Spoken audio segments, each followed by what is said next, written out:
ಗೃಹಲಕ್ಷ್ಮಿ ಆಯ್ತು, ಈಗ ಶಕ್ತಿ ಯೋಜನೆಯ ಸರದಿ. ಮಹಿಳೆಯರ ಉಚಿತ ಪ್ರಯಾಣಕ್ಕೂ ಸಿಗ್ತಾ ಇಲ್ಲ ಹಣ.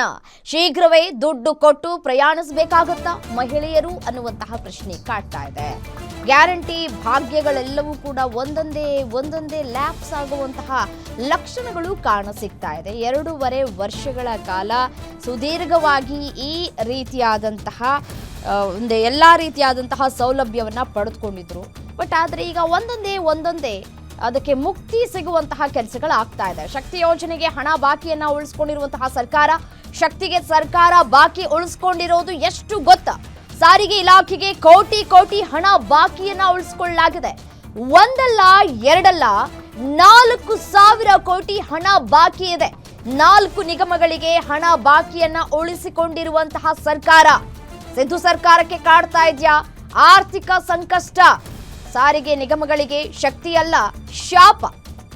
ಶಕ್ತಿ ಗ್ಯಾರಂಟಿಗೆ ಛಲವಾದಿ ನಾರಾಯಣಸ್ವಾಮಿ ವ್ಯಂಗ್ಯವಾಡಿದ್ದಾರೆ.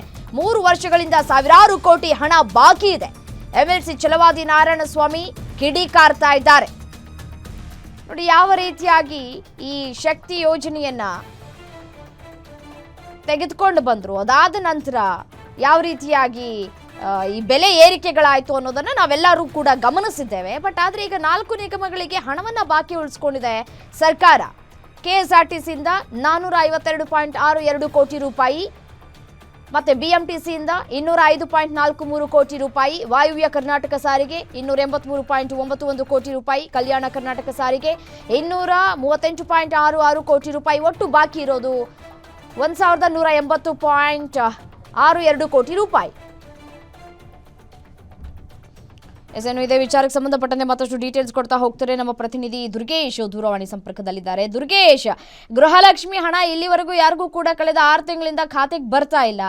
ಅದಕ್ಕೆ ಮಹಿಳೆಯರು ಕೂಡ ಆಕ್ರೋಶ ವ್ಯಕ್ತಪಡಿಸ್ತಾ ಇದ್ದಾರೆ. ಇದೀಗ ಶಕ್ತಿ ಯೋಜನೆ ಸರದಿ ಎಷ್ಟು ಬಾಕಿ ಉಳಿಸ್ಕೊಂಡಿದೆ ಸರ್ಕಾರ? ಯಾಕಂತೆ ಆರ್ಥಿಕ ನಷ್ಟ ಏನಾದರೂ ಅನುಭವಿಸ್ತಾ ಇದೆಯಾ ಸರ್ಕಾರ? ಕೇಳಿದ್ರೆ ಇಲ್ಲ ಅಂತ ಹೇಳ್ತಾರೆ. ಬಟ್ ಇದು ನಷ್ಟ ಅಲ್ಲದೆ ಇನ್ನೇನಲ್ವಾ? ಖಂಡಿತ ಏನು ರಾಜ್ಯ ಸರ್ಕಾರಕ್ಕೆ 2.5 ವರ್ಷ ಪೂರೈಸಿದೆ. ಅದರಲ್ಲೂ ಕೂಡ ರಾಜ್ಯ ಸರ್ಕಾರ ರಾಜ್ಯದ ಜನರಿಗೆ 5 ಗ್ಯಾರಂಟಿ ಯೋಜನೆಗಳನ್ನ ಕೊಟ್ಟಿದೆ. ಪ್ರಮುಖವಾಗಿ ಗೃಹಲಕ್ಷ್ಮಿ ಹಣ ಬಿಡುಗಡೆ ವಿಚಾರಕ್ಕೆ ಸಂಬಂಧಪಟ್ಟಂತೆ ಒಂದಿಷ್ಟು ಅಸಮಾಧಾನ ಇರುವಂತದ್ದು. ಬಿಜೆಪಿ ನಾಯಕರು ಕೂಡ ಇದ್ರ ಬಗ್ಗೆ ಆಗಾಗ ಆರೋಪ ಮಾಡ್ತಿದ್ದಾರೆ. ಪ್ರತಿ ಒಂದು ಖಾತೆಗೆ ಹಣವನ್ನ ಜಮಾವಣೆ ಮಾಡ್ಬೇಕಾದ್ರೆ 3 ತಿಂಗಳ ಕಾಲ ವಿಳಂಬ ಆಗತ್ತೆ. ಜೊತೆಗೆ ಇದೀಗ ಏನು ಮಹೇಶ್ ತೆಂಗಿನಕಾಯಿ ಅವರು ಆರೋಪ ಮಾಡಿರುವಂತದ್ದು ಫೆಬ್ರವರಿ ಮಾರ್ಚ್ ನಲ್ಲಿ 2 ತಿಂಗಳ ಹಣ ಬಿಡುಗಡೆ ಇಲ್ಲ ಅನ್ನುವಂತ ಒಂದು ಆರೋಪವನ್ನು ಮಾಡಿದ್ದು. ಅದಕ್ಕೆ ಸಚಿವರು ಕೂಡ ಉತ್ತರವನ್ನು ಕೊಟ್ಟಿರುವಂತದ್ದು. ಹೀಗಾಗಿ ಇದೆಲ್ಲದರ ನಡುವೆ ಇದೀಗ ಗೃಹಲಕ್ಷ್ಮಿ ಯೋಜನೆ ಹಣದ ನಡುವೆ ಶಕ್ತಿ ಯೋಜನೆಗೂ ಕೂಡ ಸರ್ಕಾರದಲ್ಲಿ ಆರ್ಥಿಕ ಮುಗ್ಗಟ್ಟು ಅನುಭವಿಸ್ತಾ ಇದೆಯಾ? 4,000 ಕೋಟಿ ಹಣವನ್ನ ಬಾಕಿ ಉಳಿಸಿಕೊಂಡಿರುವಂತಹ ಒಂದು ಪ್ರಶ್ನೆಯನ್ನ ಜೆಡಿಎಸ್ ನ ಸದಸ್ಯ ಇಂಚರ್ ಗೋವಿಂದ್ ಅವರು ಪ್ರಶ್ನೆ ಮಾಡಿರ್ತಾರೆ. ಈ ಒಂದು ಪ್ರಶ್ನೆಗೆ ಸರ್ಕಾರ ಉತ್ತರ ಕೊಟ್ಟಿರುವಂತದ್ದು 4 ನಿಗಮಗಳಿಗೆ 4,000 ಕೋಟಿ ಹಣವನ್ನ ಬಾಕಿ ಉಳಿಸಿಕೊಂಡಿರೋದು ಇಲ್ಲಿ ಬಟ ಬಯಲಾಗಿದೆ. ಹೀಗಾಗಿ ಇದರ ವಿರುದ್ಧ ಛಲವಾದಿ ನಾರಾಯಣಸ್ವಾಮಿ ಅವರು ಅಸಮಾಧಾನವನ್ನು ಆಕ್ರೋಶವನ್ನು ಹೊರಹಾಕಿರುವಂತದ್ದು. ಸರ್ಕಾರಕ್ಕೆ 2.5 ವರ್ಷ ಆಗ್ತಾ ಇದೆ. ಈ ಸಂದರ್ಭದಲ್ಲಿ ಕೋಟಿ ಹಣವನ್ನ ಸರ್ಕಾರ ಬಾಕಿ ಉಳಿಸ್ಕೊಳ್ತಾ ಇದೆ.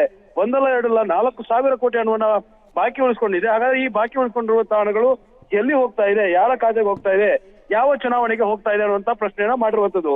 ಪ್ರಮುಖವಾಗಿ 2023-24ರಲ್ಲಿ ಕೆಎಸ್ಆರ್ಟಿಸಿ ಮತ್ತು ಬಿಎಂಟಿಸಿ, ವಾಯುವ್ಯ ಕರ್ನಾಟಕ ಸಾರಿಗೆ, ಕಲ್ಯಾಣ ಕರ್ನಾಟಕ ಸಾರಿಗೆ ಈ ಎಲ್ಲ 4 ನಿಗಮಗಳು ಕೂಡ 4,000 ಕೋಟಿಯಷ್ಟು ಹಣ ಬಾಕಿ ಉಳಿದಿದೆ. ಈ ಹಣವನ್ನ ಸರ್ಕಾರ ದುರುಪಯೋಗ ಪಡಿಸ್ಕೊಳ್ತಾ ಇದೆಯಾ ಅಥವಾ ಬೇರೆ ಇಲಾಖೆಗಳಿಗೆ ಯಾರಿಗೆ ಇದು ಹಣ ಹೋಗ್ತಿದೆ ಅನ್ನುವಂತ ಒಂದು ಆರೋಪವನ್ನು ಮಾಡಿರುವಂತದ್ದು. ಹೀಗಾಗಿ ಈ ವಿಚಾರವನ್ನ ಇಟ್ಟುಕೊಂಡು ಅಂದ್ರೆ ಗೃಹಲಕ್ಷ್ಮಿ ವಿಚಾರ ಮತ್ತು ಶಕ್ತಿ ಯೋಜನೆ ವಿಚಾರವನ್ನು ಇಟ್ಕೊಂಡು ಇವತ್ತು ಸದನದಲ್ಲಿ ಸರ್ಕಾರದ ವಿರುದ್ಧ ಮುಗಿ ಬೀಳೋದಕ್ಕೆ ಛಲವಾದಿ ನಾರಾಯಣಸ್ವಾಮಿ ಸೇರಿದಂತೆ ಬಿಜೆಪಿ ನಾಯಕರು ಕೂಡ ರೆಡಿ ಆಗಿರುವಂತದ್ದು. ರಮ್ಯಾ, ಓಕೆ, ಥ್ಯಾಂಕ್ ಯು ತಮ್ಮ ಮಾಹಿತಿಗೆ.